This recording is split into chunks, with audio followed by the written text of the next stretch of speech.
Tengo a continuación la satisfacción de presentar a Daniel Lederman, economista principal y economista jefe adjunto para América Latina y el Caribe del Banco Mundial. Obtuvo su PhD en la Universidad Johns Hopkins.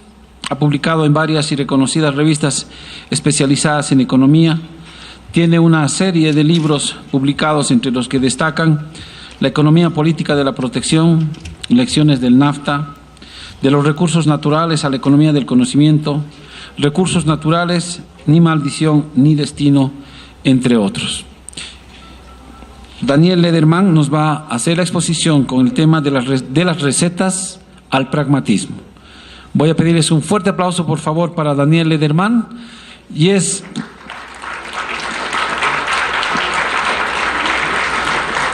Y será moderador en esta exposición don Guillermo Pumont, presidente de la Cámara Nacional de Exportadores de Bolivia. Adelante, Daniel. Bueno, muy buenas tardes a todos. Es un placer para mí estar en La Paz. Llegué ayer, así que les pido disculpa en caso de que me desmaye durante mi charla. No sé si por falta de oxígeno o por el contenido, pero de todas maneras le pido un favorcito al personal del hotel que tengan listo un tanquecito de oxígeno por si acaso. El título de la charla que preparamos para hoy, le pusimos el título de El pensamiento sobre el desarrollo de las recetas al pragmatismo número 2. Y es número 2 porque don Augusto de la Torre, nuestro economista jefe para América Latina del Grupo del Banco Mundial, estuvo en Tarija en octubre para la reunión anual de economistas bolivianos y presentó una primera versión de esta presentación. Entonces este es el segundo intento por contarles una historia que muchos de ustedes probablemente conocen mejor que nosotros.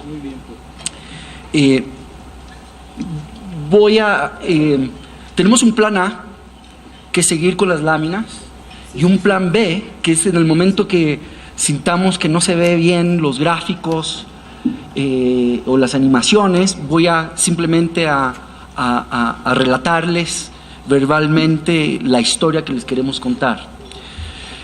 Pero a grandes rasgos voy a invertir algunos minutos en una pequeña introducción sobre los objetivos básicos de las políticas públicas para economías en vías de desarrollo, que son, para ser explícitos, la estabilidad, el crecimiento y la equidad social, y a veces se le suma la sostenibilidad ambiental.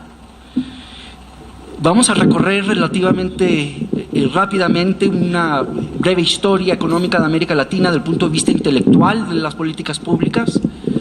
El exministro de Hacienda nos hizo una excelente exposición sobre los próximos 10 años y después, en los momentos de preguntas y respuestas, dijo que había que mirar a la historia para no cometer los mismos errores. Pues yo me voy a detener, voy a invertir unos minutos en contarles una historia desde el punto de vista de los últimos 100 años. Espero que eso satisfaga al exministro de Hacienda.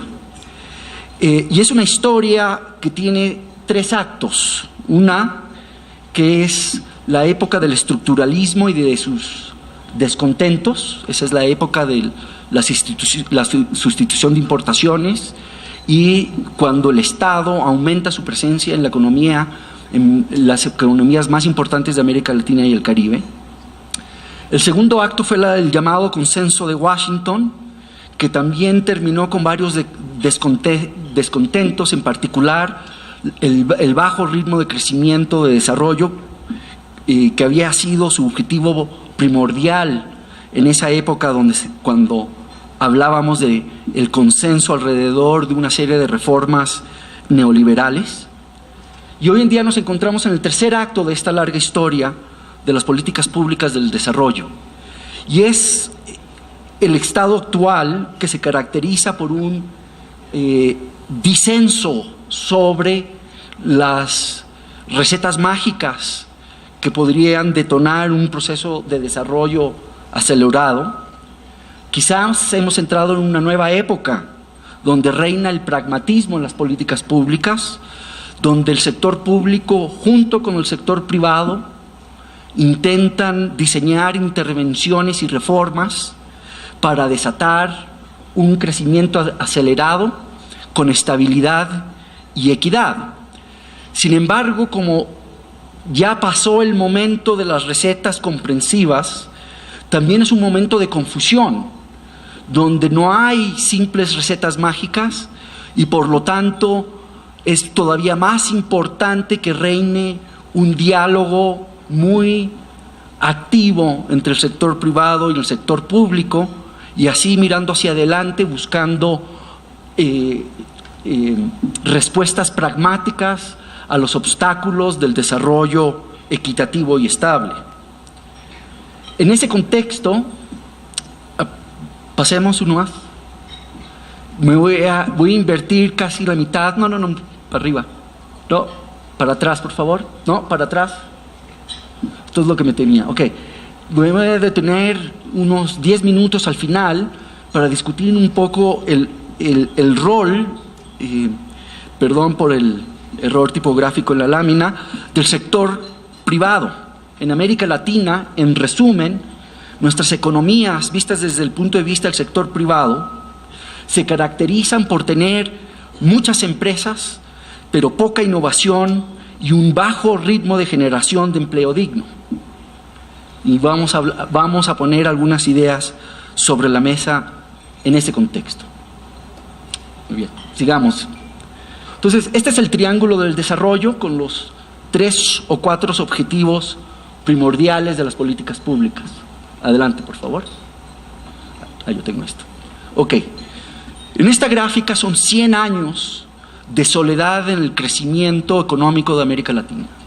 Estamos midiendo desde el año 1900 al año 2010 el PIB por habitante relativo al de Estados Unidos, de las 7 economías más grandes de América Latina, de los tigres asiáticos es la línea azul y de Bolivia es la línea verde. ¿Ya? La franja gris alrededor de la trayectoria de las economías más importantes de América Latina muestra la gran variedad de experiencias de crecimiento en relación a Estados Unidos, sobre todo a principios del siglo XX. Sin embargo, la gran historia es de un estancamiento latinoamericano en relación al desarrollo de la economía más importante del mundo, que es la de Estados Unidos. En 1900, las economías más importantes de América Latina se aproximaban a tener un 38% del PIB por habitante que tenía Estados Unidos. Y al final del 2010, básicamente teníamos un poquito menos del 40%. O sea, en términos relativos, nuestras economías no lograron alcanzar el ritmo de desarrollo de la economía más importante del mundo en el siglo XX. En contraste, las economías del este asiático, las llamadas tigres, habían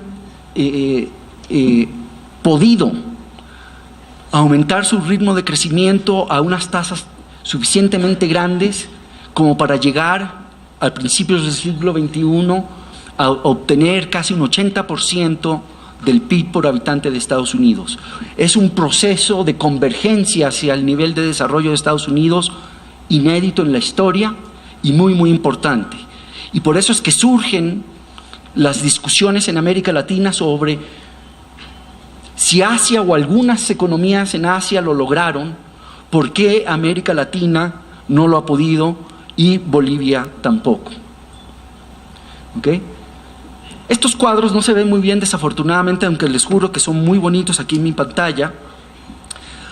Tenemos a grandes rasgos dividido la región en 4 grupos de países. Están aquellas economías que eran ricas a principios del siglo XX y que vienen en picada desde hace más de 90 años, con una pequeña y rápida mejoría empezando en el siglo XXI. Estas son Venezuela, Argentina y Uruguay. Otro grupo son el grupo de países que llamamos estancados o flatliners, en donde aparece la República de Bolivia, en la línea verde, otra vez medido en términos relativos a Estados Unidos. Y estas economías se caracterizan por dos condiciones. Uno, de niveles de desarrollo iniciales a principios del siglo XX relativamente bajos y de un estancamiento en su posición relativa baja con respecto a Estados Unidos. Chile es una de las pocas economías que podríamos decir que empezó a convergir hacia el nivel de Estados Unidos a principios o a mediados de la década de los 80, en donde se ve una recuperación relativa con respecto a Estados Unidos bastante acelerada, llegando a obtener un nivel del PIB por habitante en el 2010 equivalente más o menos al 45% de Estados Unidos, o sea, sobrepasando su posición relativa. Y luego tenemos una serie de países que llamamos fluctuando, en donde ponemos a México, Brasil, Panamá y Perú, que durante los últimos 100 años de historia económica han tenido periodos prósperos, periodos de caída y una nueva prosperidad encontrada a principios del siglo XXI. Como decía el exministro de Hacienda de Bolivia, la historia se repite, los ciclos se repiten, pero las experiencias entre los países no son idénticas, son experiencias bastante idiosincráticas, lo cual ya nos dice que mirando hacia el futuro, el pragmatismo va a diferenciarse entre países porque las soluciones van a ser distintas, porque las condiciones iniciales son distintas. Okay. Perdón. No sé si estoy controlando en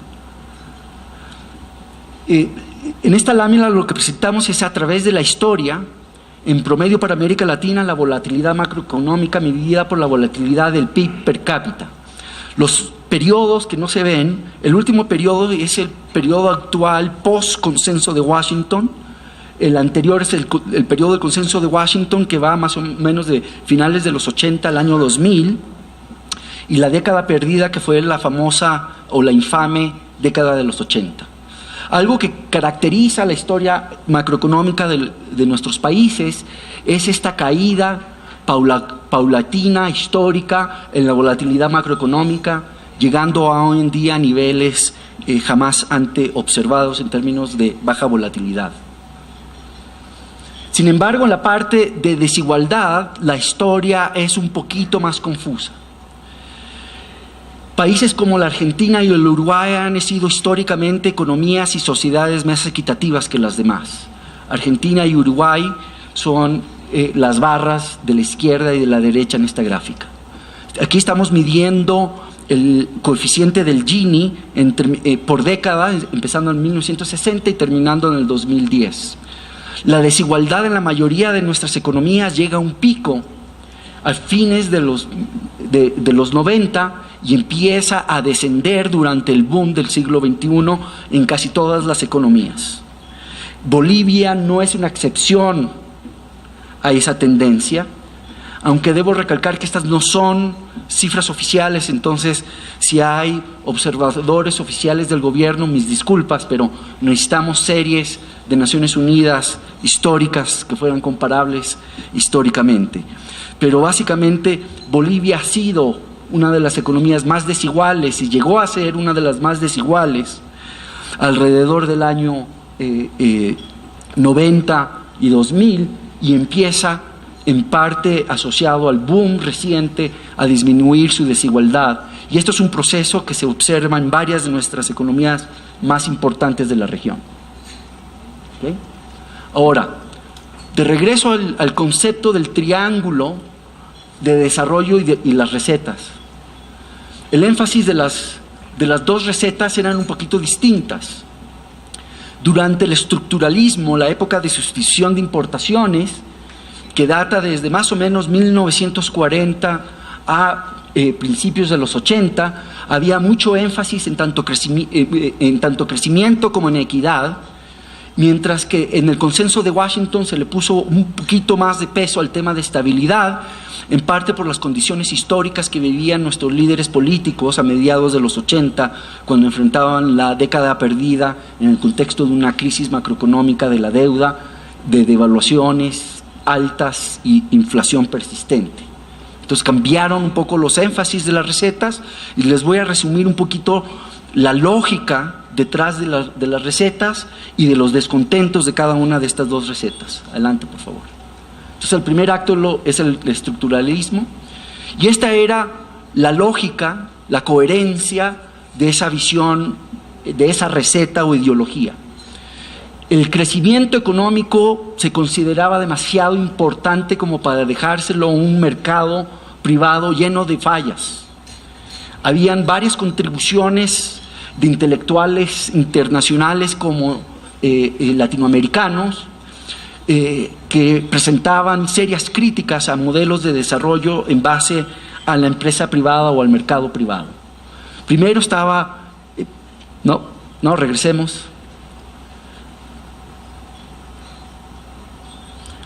Estaba Prebisch y Singer, que se preocupaban de una alta dependencia en los commodities de nuestras economías, porque pensaban que la tendencia de largo plazo de los precios relativos de commodities iba hacia la baja, y que por lo tanto el crecimiento basado en la especialización en commodities llevaría a un empobrecimiento paulatino relativo de nuestras economías.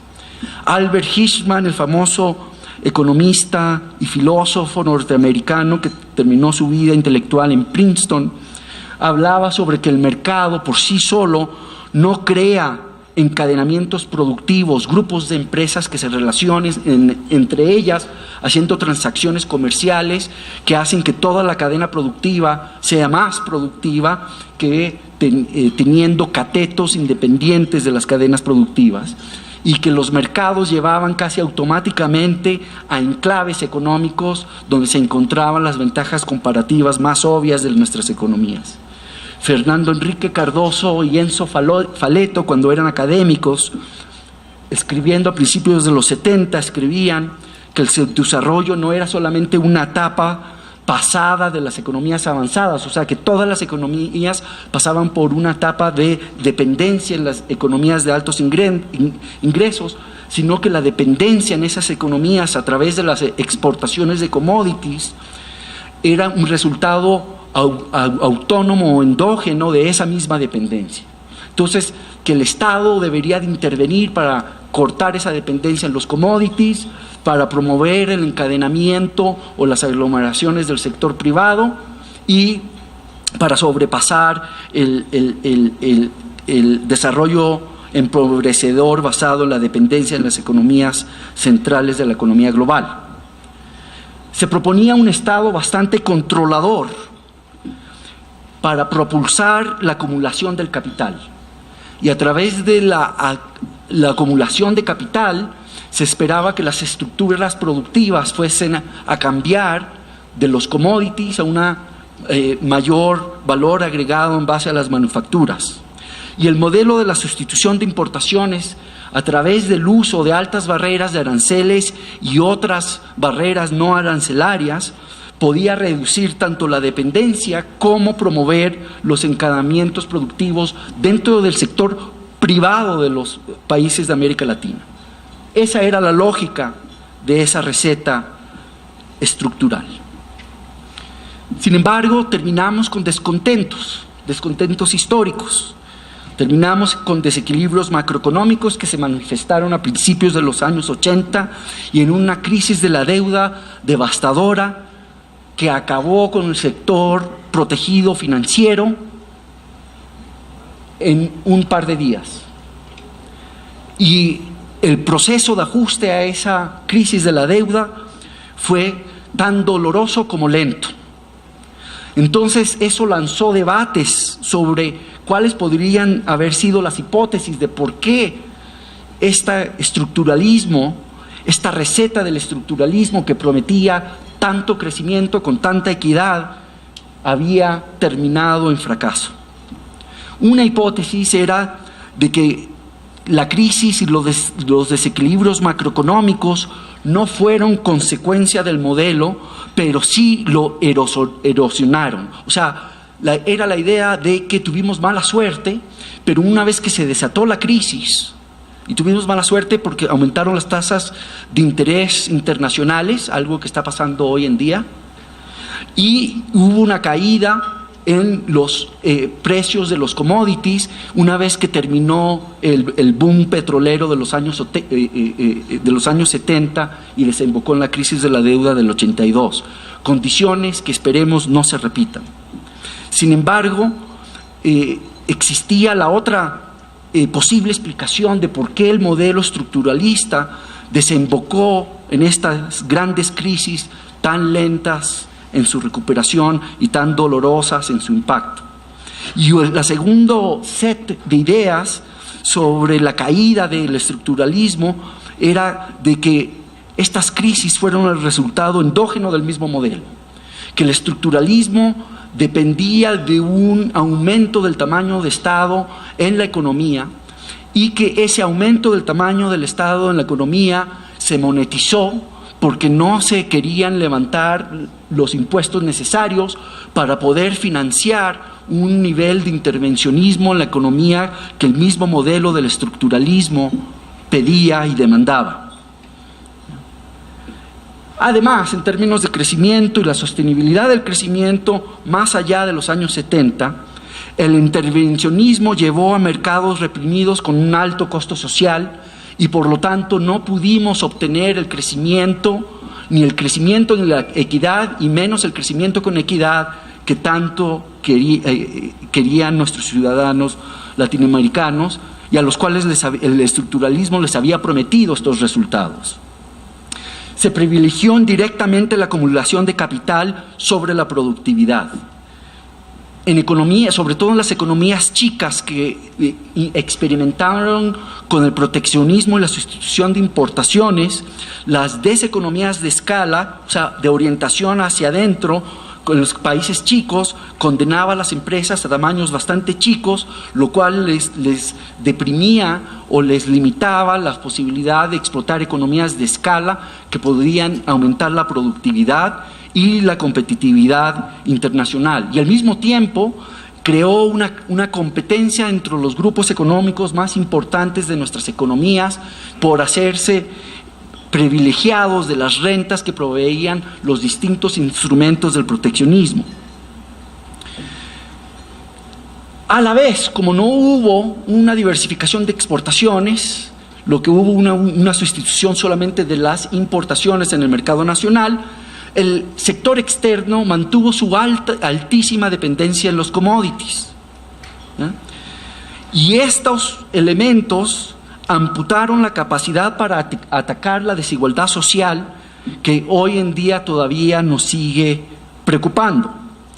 En parte es porque la inflación crónica de algunas economías y los desequilibrios fiscales eran regresivos, porque la inflación es el impuesto más severo para los hogares pobres, porque son los que tienen precisamente la definición de pobreza, es gente, comunidades, familias que gastan casi 100% de sus ingresos en su propia sobrevivencia, en la compra y en el consumo de alimentos, por ejemplo.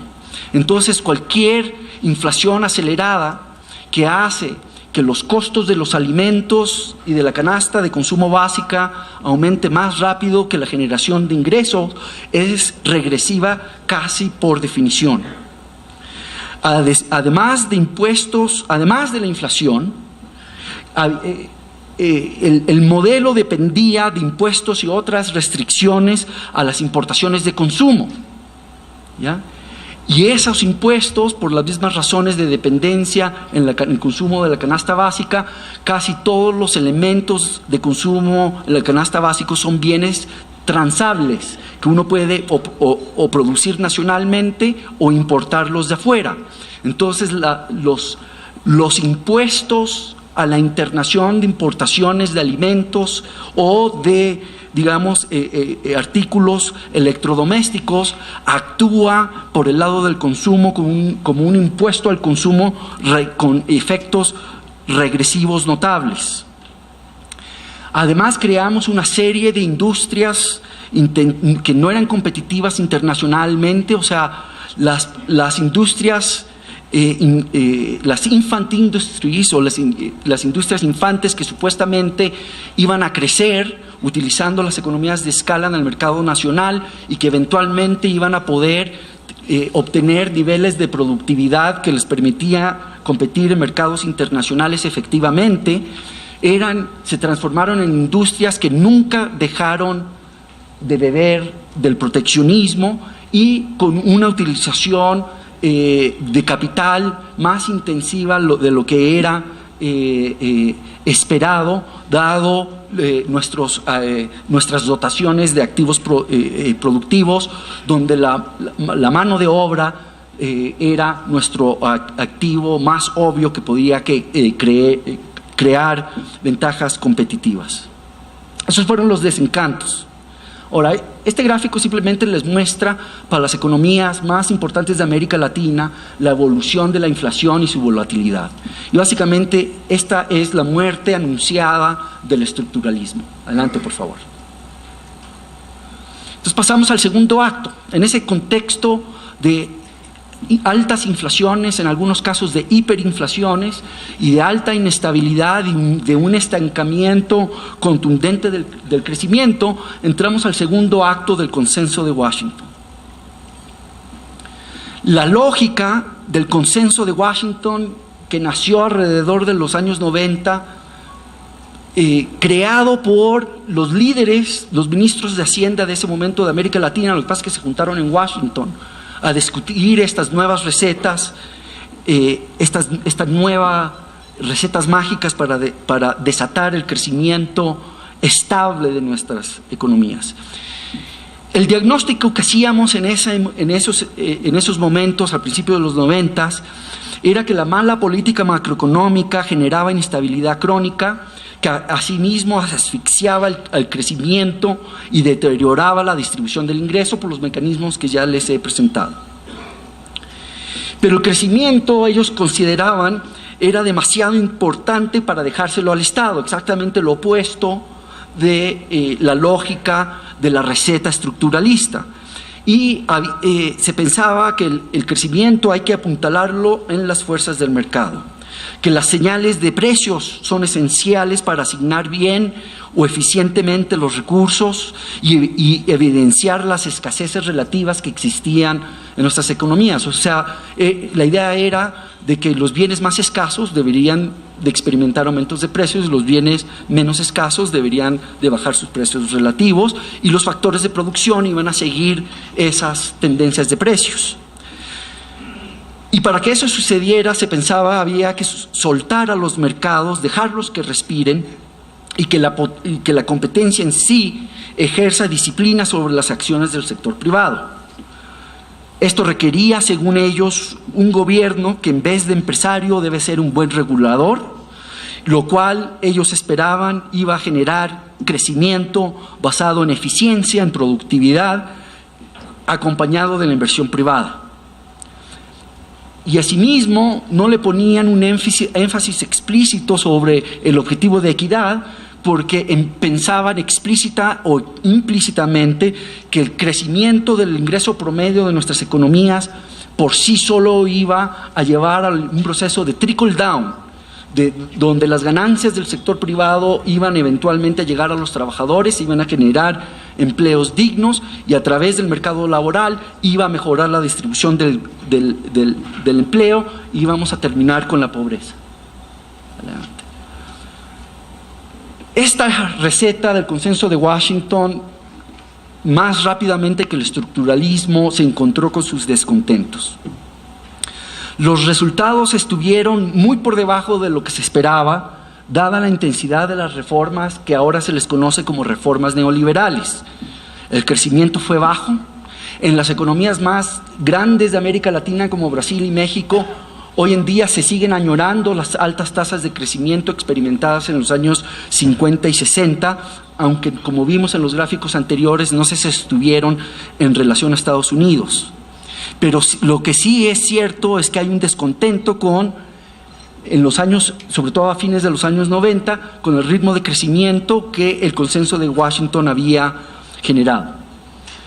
Las reformas en sí, hoy en día se entiende bien que generaron un lado oscuro de la liberalización y de la globalización financiera, porque habíamos privatizado la banca que anteriormente se había nacionalizado, pero se había dejado sin regular. Carlos Díaz Alejandro llamaba a esta situación en 1985, la llamaba en inglés Goodbye Financial Repression, Hello Financial Panic. O sea, se había terminado con la represión y la excesiva regulación financiera, pero habíamos terminado con mercados financieros altamente expuestos a los vaivenes de la globalización financiera y en muchos casos con una regulación escasa y en muchos casos con una banca privada protegida de la inversión extranjera. Lo que sucedió es de que realmente en la parte de las ciencias económicas es muy difícil estimar un contrafactual. ¿Cuánto hubiera crecido América Latina en los años 90 si no se hubieran implementado las llamadas reformas del Consenso de Washington? ¿Ya? Y esto ha generado varias polémicas o hipótesis sobre por qué surgió este descontento dado el bajo crecimiento bajo el régimen del Consenso de Washington. Una hipótesis es que la receta no se implementó bien, que faltaba paciencia y perseverancia. Otra hipótesis es que la receta estaba equivocada, que no hay una conexión sistemática y robusta y predecible entre paquetes de reformas y crecimiento económico. Y la tercera es que la receta estaba bien, pero estaba incompleta, que ignoró la equidad social, la volatilidad, el rol de las instituciones públicas, especialmente en el ámbito de la regulación, el área de la innovación y otras múltiples áreas de intervención. Adelante, por favor. Adelante, por favor.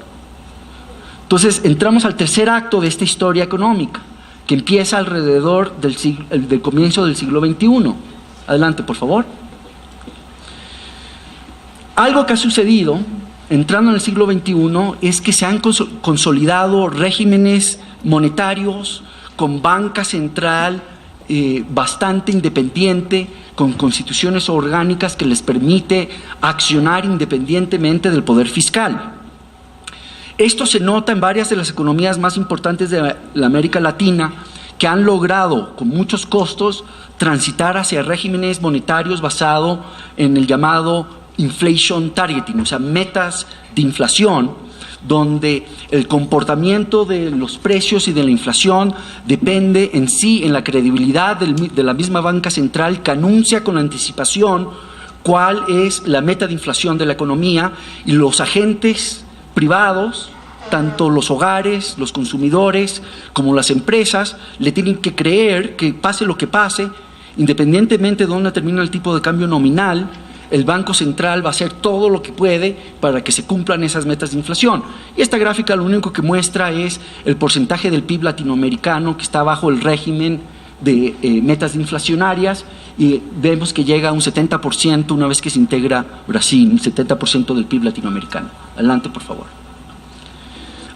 Otra cosa que sorprendió en la era del pragmatismo a principios del siglo XXI es de que este crecimiento en base a las exportaciones de commodities y a un manejo macroeconómico, tanto fiscal como monetario, bastante disciplinado y prudente, es de que hubo una caída impresionante en la pobreza extrema. Hubo un aumento impresionante en el número de hogares que se les puede definir como de clase media. Surgió la clase media latinoamericana. Ahora, el reto que tenemos hoy en día es que conforme se vayan desacelerando nuestras economías, conforme las tasas de interés globales vayan aumentando y los precios de los commodities se vayan estabilizando, aun si no caen, es de que gran parte de estas mejoras sociales fueron producto del aumento en la tasa del ingreso de mercado. Adelante, por favor. Bueno, y algo que ha levantado mucho la atención dentro de nuestros gobernantes y líderes de opinión es que parece ser que la equidad requiere de un papel irreemplazable del sector público.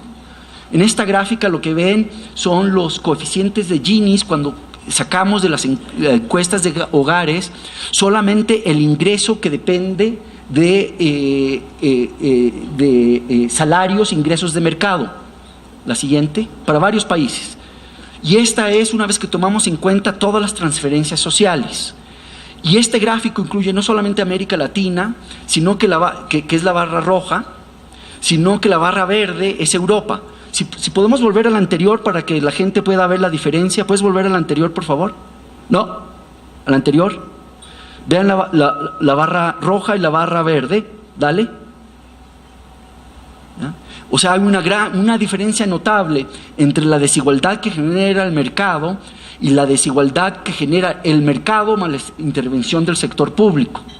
Y parece ser que en las economías avanzadas como las latinoamericanas es muy difícil llegar a niveles de igualdad que se observan en países avanzados sin tener un Estado bastante activo. Adelante, por favor. Y además, cuando vemos el mapa de la desigualdad del mundo, vemos países muy pobres con mucha equidad y países muy ricos como Estados Unidos con bastante desigualdad. Ahora, América Latina todavía tenemos nosotros a los campeones mundiales de la desigualdad y lamentablemente Bolivia no es una excepción. Entonces, esto genera la incógnita que motiva mucho el nuevo pragmatismo. Y es la siguiente: si tenemos una agenda que se enfoca exclusivamente en el crecimiento, es improbable, pero no imposible, pero sí es improbable que lleguemos a tener una agenda robusta sobre equidad, porque no hay una relación sistemática entre el nivel de ingreso per cápita y el nivel de desigualdad. Adelante, por favor. ¿Okay? Entonces nos encontramos hoy casi 15 años dentro del siglo XXI, discutiendo cuál es el rol del sector privado en la era del pragmatismo o de la confusión actual sobre las políticas públicas. Adelante, por favor. Voy a compartir algunos hallazgos de investigación reciente de nuestro informe emblema titulado El emprendimiento en América Latina, muchas empresas y poca innovación. Y este es uno de los primeros gráficos, disculpas otra vez por la falta de claridad en la pantalla y porque viene en inglés. Pero lo importante es enfocarse en esa barra anaranjada. Lo que tenemos en el eje horizontal es el nivel de ingreso del PIB por habitante de los países. Esta gráfica utiliza datos de todo el mundo, de las encuestas de hogares disponibles de todo el mundo. Entonces podemos rastrear la composición de la fuerza laboral en las economías conforme se van haciendo cada vez más ricas. La franja anaranjada, que es la más importante, es el porcentaje de la población económicamente activa que son asalariados, no emprendedores, no patrones, no empleadores. En las economías más ricas del mundo es más del 95% de los trabajadores o de la gente con edad de trabajo que son empleados de las empresas. La franja verde son los empresarios, no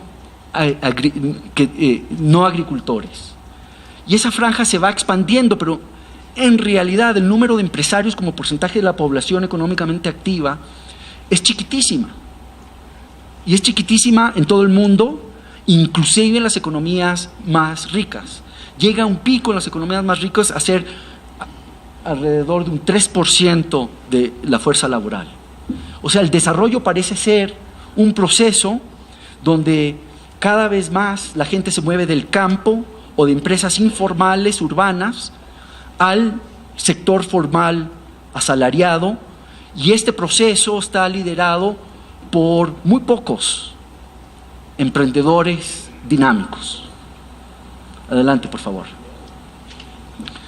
Además, encontramos en un estudio reciente de nuestra oficina sobre los mercados laborales de América Latina que el cambio en el porcentaje de la fuerza laboral formal depende estrechamente de la creación de empleo por las empresas formales y grandes. Aquí están definidas en el eje horizontal como el cambio en el porcentaje de los trabajadores empleados en empresas con 20 o más trabajadores entre el 2000 y el 2010.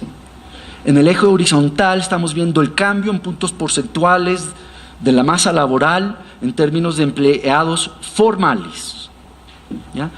Vemos que se distorsionó un poco el gráfico, pero hay todas las economías que están en el cuadrante derecho son economías que experimentaron una caída sustancial en el porcentaje de informales, acompañada de un aumento de la proporción de la fuerza laboral empleado por el sector privado grande.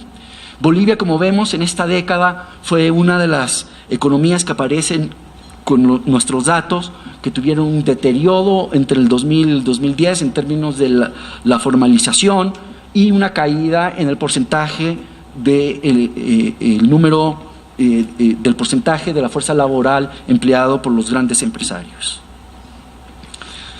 El problema en América Latina parece no ser un problema del número de empresas.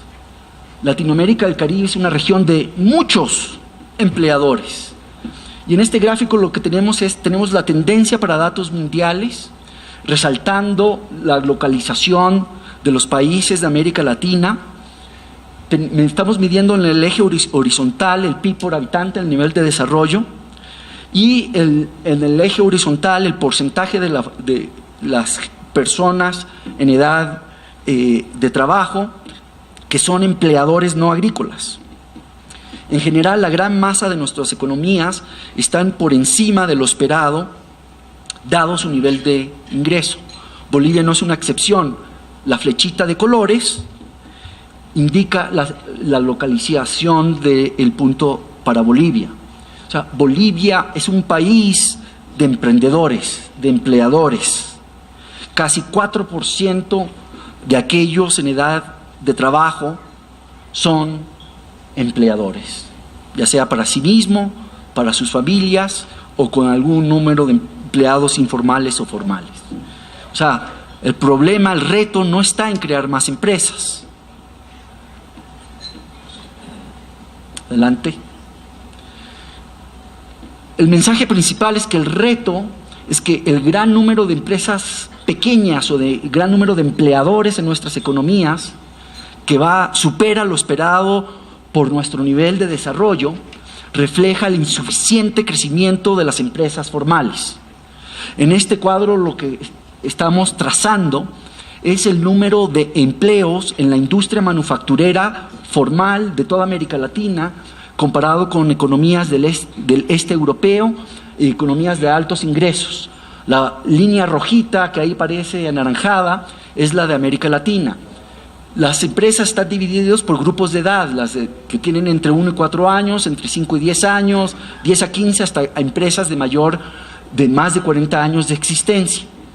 Nuestras empresas formales, supuestamente nuestras superestrellas, nacen chicas en relación a países en vías de desarrollo comparables y crecen menos conforme van adquiriendo edad. Si nuestras empresas del sector superestrella crecieran más, a través de la innovación generarían más empleo, serían más dinámicas y habrían asimismo más asalariados y más empleo digno, precisamente lo que el ex ministro de Hacienda argumentaba. Adelante, por favor. El reto, por ponerlo de otra manera, es el déficit de innovación del sector privado formal. Esta gráfica lo que hace es que junta las mismas encuestas de las empresas formales manufactureras con un mínimo de 10 empleados para todo el mundo en base a la base de datos del Banco Mundial del enterprisesurveys.org, y nos da la probabilidad promedio de que estas empresas reporten haber introducido un nuevo producto al mercado durante los últimos 3 años. Bolivia se encuentra a la izquierda del país típico en esta muestra de más de 80 países, pero no le va tan mal ahí en términos de la probabilidad de innovación, pero sí estamos por debajo en general en América Latina y Bolivia en particular del país típico en vías de desarrollo. Otra vez evidencia de que nuestro sector privado formal no es lo suficientemente dinámico en términos de innovación. También hay una historia, adelante por favor, que seguramente es bien conocida por muchos de ustedes, y es de que nuestras economías se caracterizan por niveles diminutos de inversiones en investigación y desarrollo. Y lo poco que hacemos como porcentaje del PIB para nuestras economías más avanzadas es como 0,5% del PIB. Para economías como Bolivia, que no están dentro de las más grandes, es todavía más bajo, rara vez llega, asciende el 0,2% del PIB, mientras que en China ya está sobre el 1,5%, y en países de ingreso alto obviamente se asciende el 2% del PIB. Y no solamente eso, es de que nuestras cifras son elevadas a esos niveles porque hay mucha inversión en I+D reportado por el sector público. Mucho gasto en universidades y en laboratorios públicos aparece como inversión en I+D. Sin embargo, el déficit de innovación a nivel nacional en nuestras economías no se debe a que el sector público invierte demasiado. De hecho, la fuente número 1 de inversión en I+D es un sector público que se llama el gobierno de Estados Unidos, y eso es como 1% del PIB de Estados Unidos, ¿ya? Nosotros invertimos como la mitad del 0,5% del PIB viene por la inversión pública. El problema verdadero, o el reto verdadero sobre la escasez de inversión en I+D es que el sector público, el sector privado casi no invierte. ¿Okay? Además, en unas encuestas recientes, estudios recientes que hemos hecho sobre las prácticas gerenciales que caracterizan a nuestras mejores empresas, a nuestras empresas más grandes en el sector manufacturero, que emplean entre 100 y 5.000 empleados en México, Brasil, Chile y Argentina. Sería bueno considerar la posibilidad de hacerlo aquí en Bolivia. Es que estamos muy mal en términos de las prácticas gerenciales, en 4 dimensiones. No tenemos sistemas en nuestras mejores empresas sobre gestión de operaciones. No tenemos sistemas de monitoreo sobre el desempeño de nuestros empresarios y de sus empleados. No tenemos sistemas de gestión de objetivos y no tenemos sistemas establecidos de manejo de talento en nuestras empresas. Por lo menos esa es la historia de Brasil, Chile y Argentina cuando comparamos a nuestras empresas superestrellas con aquellas de países avanzados. Y eso es importante notarlos. Para los países latinoamericanos, empresas manufactureras con un mínimo de 100 empleados son nuestras empresas superestrellas, ¿ya? Y existe un mito en la región que en América Latina tenemos a superempresarios, superempresas globalizadas que están en la punta de la gestión empresarial del mundo, pero que el real problema son los micro o pequeños empresarios que necesitan todo tipo de ayudas para mejorar sus prácticas gerenciales. La verdad es que muchos de nuestros países, por lo menos es el caso en Argentina, Chile y Brasil, que nuestras empresas manufactureras superestrellas tienen mucho que aprender de las prácticas gerenciales, que son las mejores prácticas del mundo desarrollado. Adelante, por favor. Y todo esto también entonces se refleja en un déficit notable en términos de generación de nuevas ideas comerciales, aquí medidas en este gráfico por la generación de patentes. Y no es solamente que se ve mal la gráfica, pero Todas las barritas que son de América Latina, la mayoría están por la izquierda del país típico en esta muestra de más de 100 países. Pero no solamente eso, es que estamos por debajo de lo que deberíamos de tener, dado el tamaño de nuestras economías y el nivel de desarrollo de nuestras economías. Esos son los puntitos. Y ahí está la flecha de donde se coloca Bolivia, que está muy a la izquierda de la distribución, o sea, la actividad de patentamiento es excesivamente baja y está por debajo de lo esperado. O sea, no solamente porque Bolivia es un país pobre, sino o de ingreso medio. Dado su ingreso medio, tiene muy poca actividad de innovación. Adelante, por favor. ¿Okay? Algo que surgió en el siglo XXI fue la emergencia de las llamadas multilatinas. Grandes empresas latinoamericanas en banca, en recursos naturales, en telecomunicaciones, que expandieron sus actividades a otros países. A estas las llamamos las multilatinas. Cuando comparamos a las multilatinas en términos de su esfuerzo en innovación y las comparamos con los países como Polonia, Hungría y la ex Yugoslavia de Europa del Este, y los países de ingreso medio del este asiático como Tailandia, Filipinas, Malasia e Indonesia, China, o obviamente de ingresos, empresas multinacionales de ingresos altos, nuestras barritas chicas que están a la derecha es la inversión que hacen en I+D. Y además, el estudio muestra que cuando hacemos el cruce con los datos de las prácticas, de los sistemas gerenciales que tienen nuestras multilatinas, las multilatinas tienen peores prácticas gerenciales que las compañías multinacionales de otras regiones de ingresos medios.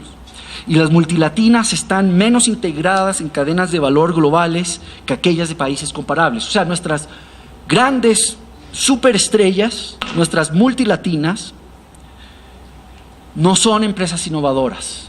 Y cuando salen a mercados externos, salen básicamente para diversificar riesgos y operan exactamente en las mismas industrias en las que operan en sus mercados domésticos.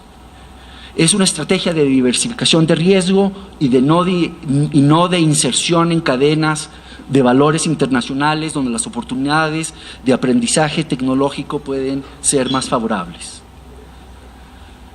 Además, lo que es aún más preocupante es que cuando las compañías multinacionales llegan a nuestro territorio, se comportan como empresas latinoamericanas. En este gráfico mostramos la probabilidad promedio de las multinacionales extranjeras, no las multilatinas, sino empresas multinacionales que operan en nuestros mercados, comparados con aquellas que operan en los países de ingresos medios en el este asiático, que ya les mencioné, de Europa del Este y los países de altos ingresos, y presentamos el porcentaje de la probabilidad promedio de que estas grandes multinacionales extranjeras introduzcan nuevos productos en nuestros territorios. ¿Okay? Entonces, las grandes multinacionales que son innovadoras en otros territorios llegan a nuestros territorios y se transforman en compañías que a nosotros nos parecen súper avanzadas, pero que en realidad tienen un performance subóptimo en relación a lo que esas mismas empresas hacen en otros territorios. Ahora, no los quiero dejar con un mal sabor de un negativismo sin límite. Entonces quiero resaltar algunas cosas, algunas tendencias del siglo XXI en la era del pragmatismo que nosotros vemos como buenos indicios de que América Latina sí puede generar un sector privado de punta innovador. Y estos son algunos de los hechos. En primer lugar, somos una región de emprendedores y Bolivia también lo es. Hemos experimentado y visto el surgimiento de las multilatinas, que a pesar de nuestras críticas, es algo novedoso para nuestras regiones. En el informe también hacemos algunas estimaciones de las ganancias de productividad nacional derivadas de la operación de las compañías multinacionales extranjeras en nuestro territorio, y parece ser que América Latina es el territorio que más se puede beneficiar en términos de aumentos de productividad. Ahora, lo que pasa es que también venimos de bajos niveles. Entonces un aumento porcentual también hay que ponerlo en su contexto. Pero es un hecho y es un hallazgo que a nosotros nos interesa. Segundo, o cuarto más bien, la apertura comercial ha tenido sus impactos. La respuesta, hacemos un análisis microeconómico del comportamiento de nuestras empresas durante los años 2008-2009, en medio de la crisis global. Y lo que notamos es de que cuando nuestros empresarios se encontraban contra la pared, innovaron, invirtieron en tratar de descubrir nuevos productos para exportar o nuevos mercados para exportarle los mismos productos conforme Europa y Estados Unidos venían en picada. O sea, hay posibilidades con los incentivos correctos de que el sector privado de punta se transforme en un sector innovador, dinámico, que crea empleo digno para la población. En el área de políticas públicas, en los tiempos del pragmatismo, también vemos indicios positivos. Hay una mejora en la efectividad de nuestras agencias de promoción de exportación e inversión. Hay nuevas agencias y legislación de nuestras agencias pro competencia, ¿ya? Y hay mucha experimentación con programas de apoyo al emprendimiento, como por ejemplo Startup Chile, y lo que consideramos aún más importante, están haciendo una cultura de evaluaciones de impacto, por lo menos dentro de la comunidad de economistas, pero también en el sector público de América Latina en general. Pero el desafío es enorme. Adelante, por favor. Y no es un problema de empresarios o empresas individuales. Y la evidencia más contundente en esta dirección es que las grandes multinacionales, cuando vienen a América Latina, se transforman en empresas latinoamericanas por su tendencia a invertir muy poco en innovación. Entonces no puede ser la empresa, sino que tiene que ser algo estructural en nuestras economías. Adelante, por favor. ¿Okay? Y tiene que ser un conjunto completo, porque si hay un conjunto de características estructurales de nuestras economías que son heterogéneas entre países. Adelante. ¿Okay? Sin embargo, aunque se espera de que cada contexto sea distinto, en promedio sí vemos algunos patrones comunes dentro de América Latina.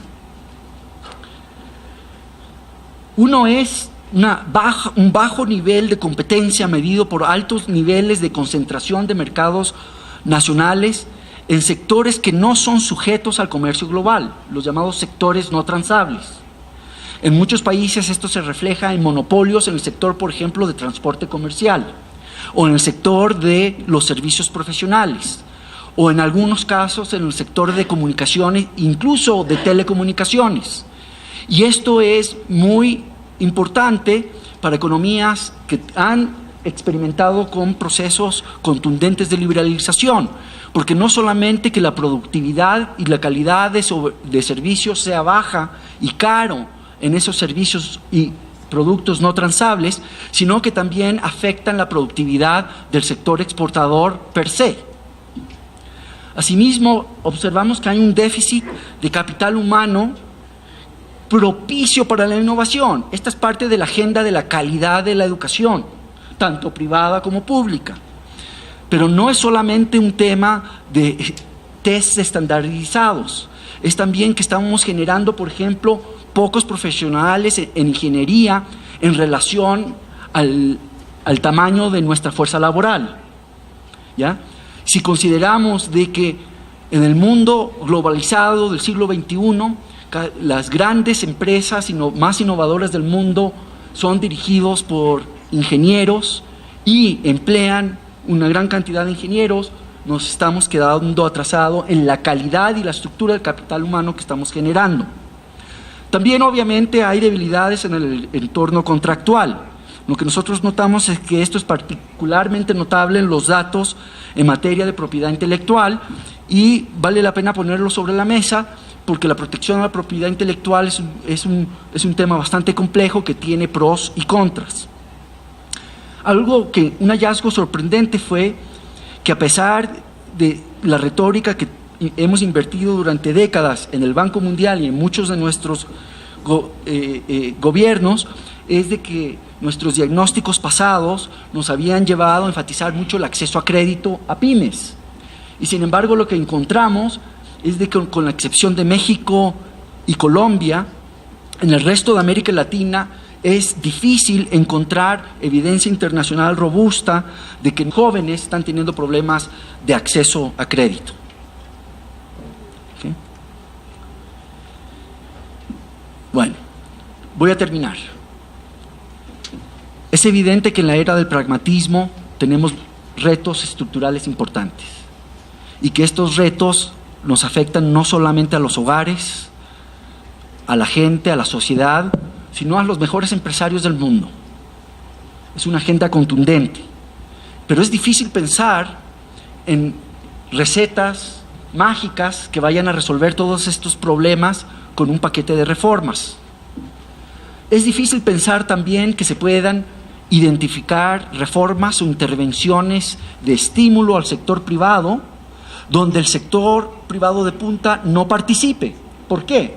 Porque es difícil pensar que en la práctica el sector público, por más bien adiestrado que sea, tenga los conocimientos de selección, de prácticas de negocios o de posibles rentas de futuro de distintos sectores o empresas, más que la banca privada o más que los mismos empresarios.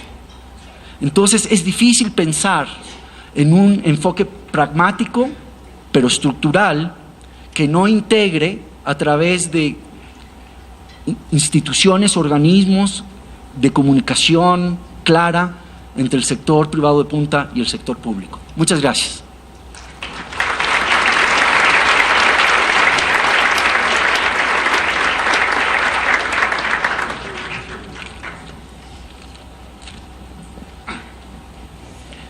Bien, muchas gracias, Daniel. Realmente una extraordinaria exposición y actualización sobre varios temas que son de interés de toda esta sala. A mí como moderador me ha tocado, dejemos el tema de las políticas de medio ambiente aparte porque realmente es algo que ameritaría un congreso de este tipo por separado. Pero si miramos las variables de estabilidad, crecimiento y equidad, debemos cuestionarnos algunas cosas. Bolivia vive en estabilidad macroeconómica desde hace 20 años. Es una estabilidad acrecentada, no podemos negar que tenemos un país económicamente mejor que antes, buenas variables macroeconómicas y no crecemos, no generamos una solución a la equidad, no reducimos la pobreza al ritmo que quisiéramos pese a la estabilidad que hemos obtenido. Por el otro lado tenemos un crecimiento en los últimos 8 años sostenido, más del 6%, 5% promedio anual, pero parece que ese crecimiento tampoco nos está aportando suficiente.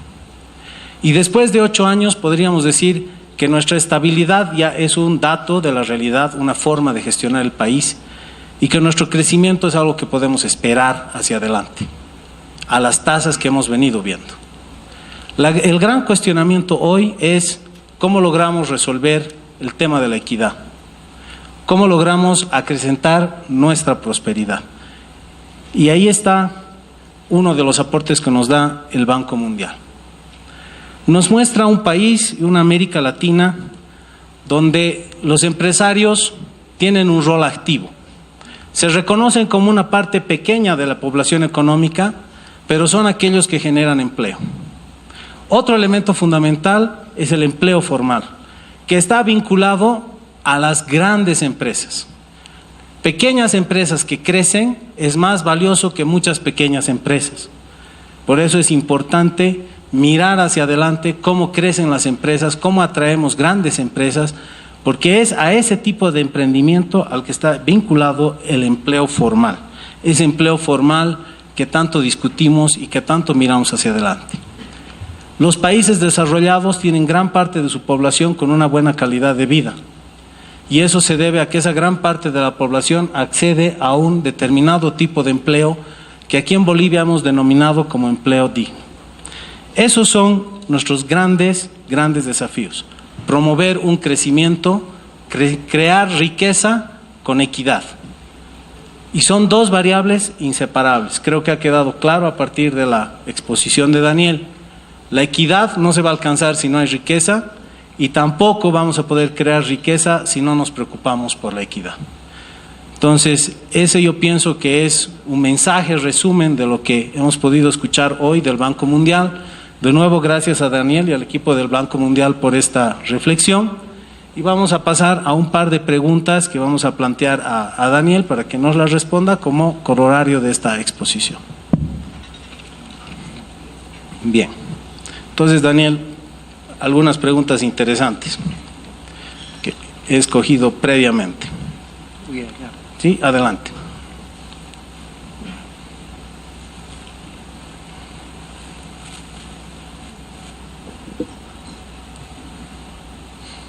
Primera pregunta, nos dice, ¿lograr un mayor empleo formal disminuyendo la informalidad depende de una política pública estructural basada en una visión complementaria público-privada o es solo una visión pública?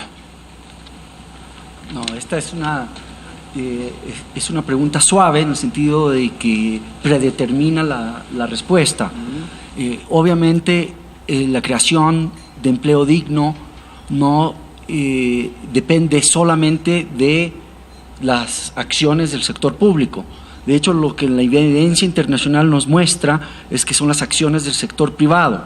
El problema es que hay que articular mecanismos de intercambio de información y de ideas para resolver o quitar las trabas para el crecimiento en términos de generación de empleo del sector formal privado, y eso se tiene que hacer en conjunto.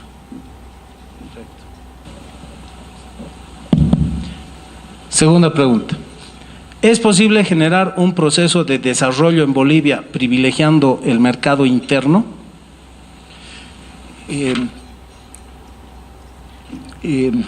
Creo que tengo que decir que no lo sé, pero me sorprendería que un mercado interno de 10 millones de habitantes pueda generar suficiente demanda como para crear empresas dinámicas que le creen incentivos para innovar y creación de más empleos. De hecho, cuando miramos la historia, a los países latinoamericanos que les fue bien en los años 50 y 60 bajo el mantel de protección, de sustitución de importaciones de un Estado activo, fueron las economías más grandes las que crecieron bien. Fueron Brasil, México y Argentina. Incluso en Chile se crearon empresas que nunca, de manufacturas de automóviles, que nunca prosperaron, absorbieron un montón de riqueza pública, fueron financiadas por los mismos hogares que pagaban impuestos y pagaban caro por tener autos malos, y la empresa nunca pudieron obtener economías de escala lo suficientemente grande como para tener industria manufacturera de punta innovadora. Creo que la evidencia histórica internacional en ese sentido de que por lo menos el tamaño del mercado doméstico es una limitante para el crecimiento de la productividad y de que terminas teniendo un crecimiento desigual y en base solamente a la acumulación de capital por parte de un grupo pequeño de empresas. Gracias. Otra pregunta. ¿Usted cree que el subdesarrollo es culpa del sector privado o, por el contrario, es la falta de una adecuada política gubernamental para la promoción o en nuestras economías latinoamericanas?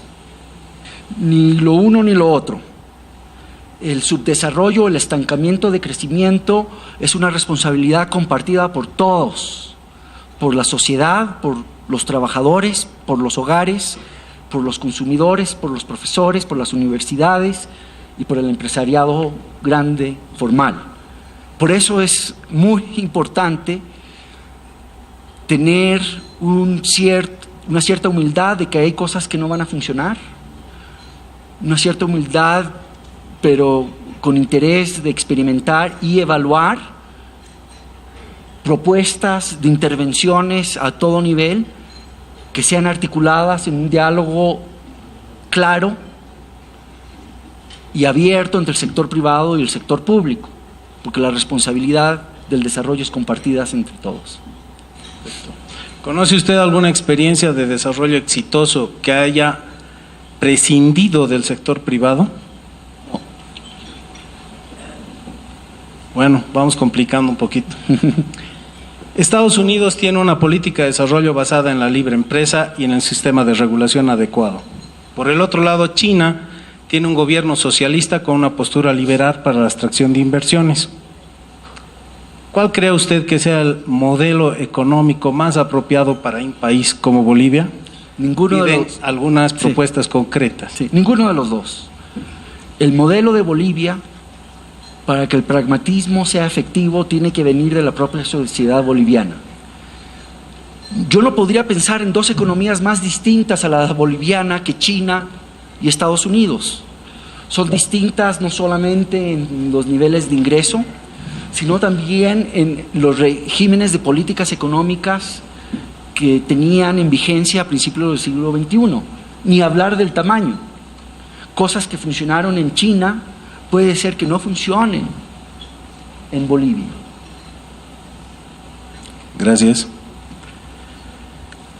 En su criterio, ¿cuáles son los elementos de principal diferencia entre una performance en la economía boliviana, Latinoamérica y los llamados BRICS?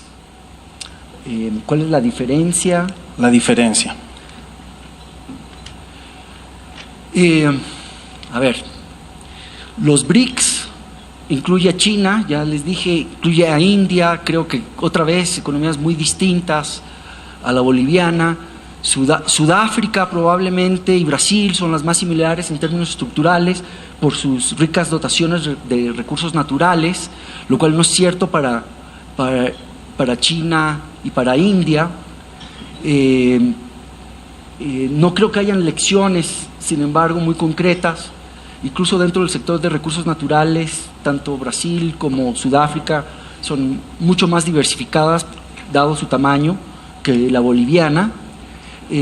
Las economías de altos ingresos tienen tecnologías, se caracterizan por un crecimiento que es producto de un proceso constante de innovación de frontera, en la frontera tecnológica, es decir, mientras que en todo el resto de las economías que mencionó la persona que propuso esa pregunta, realmente el cambio tecnológico se basa en la adopción y adaptación de tecnologías inventadas en los países de afuera, aunque hay excepciones, pero generalmente la innovación innata en nuestras economías está en sectores innatos, en sectores de recursos naturales, en sectores culturales, donde tenemos cierta ventaja.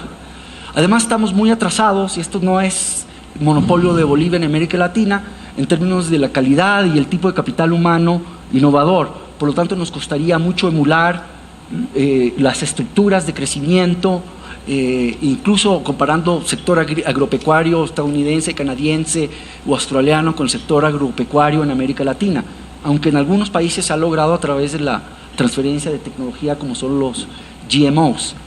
Pero en general, lo que hay que pensar es en los mecanismos que Bolivia puede encontrar para compartir ideas, para resolver con una actitud pragmática los problemas del desarrollo de Bolivia. Creo que todavía todas las preguntas nos llevan hacia tratar de encontrar las recetas mágicas en el exterior. La última pregunta. Dado el acento que muchas, lo vamos a hacer general, muchas políticas públicas en Latinoamérica están haciendo básicamente en la estabilidad y el crecimiento, al momento, a hoy, ¿no estaríamos repitiendo la receta del estructuralismo y el consenso de Washington? Esta es otra pregunta que tiene una respuesta predeterminada. Voy a diferir un poco en la respuesta, sin embargo. Hemos tenido un boom de commodities, como lo tuvimos en los años 70 en muchos países como México y Brasil. Pero el manejo macroeconómico ha sido mucho más sólido, incluso en Bolivia. Muchas de nuestras economías que entraron en la década de los 80 siendo deudores externos netos por márgenes de 60-70% del PIB, en términos de deuda tanto privada como pública denominada en dólares. Hoy en día, economías como Bolivia son acreedores netos. Bolivia le está prestando dinero al resto del mundo porque ha acumulado muchas reservas. ¿Ya? Parte de eso, Chile, Perú, incluso Brasil, aunque a un nivel más bajo, como porcentaje del PIB, se han aprendido algunas de las lecciones de la historia.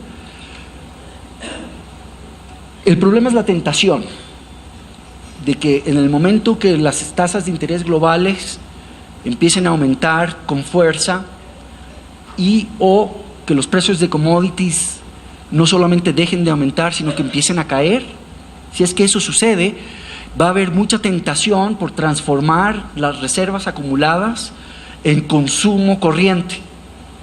Mientras que lo que uno debería de pensar es en transformar un stock de capital ahorrado en un stock o un activo de producción de largo plazo. Por ejemplo, en transformar las reservas en capital humano o en transformar las reservas en capital de infraestructura, algo que le genere futuras divisas y futura generación de empleo y de productividad en el futuro, más que solamente de financiamiento del gasto corriente actual.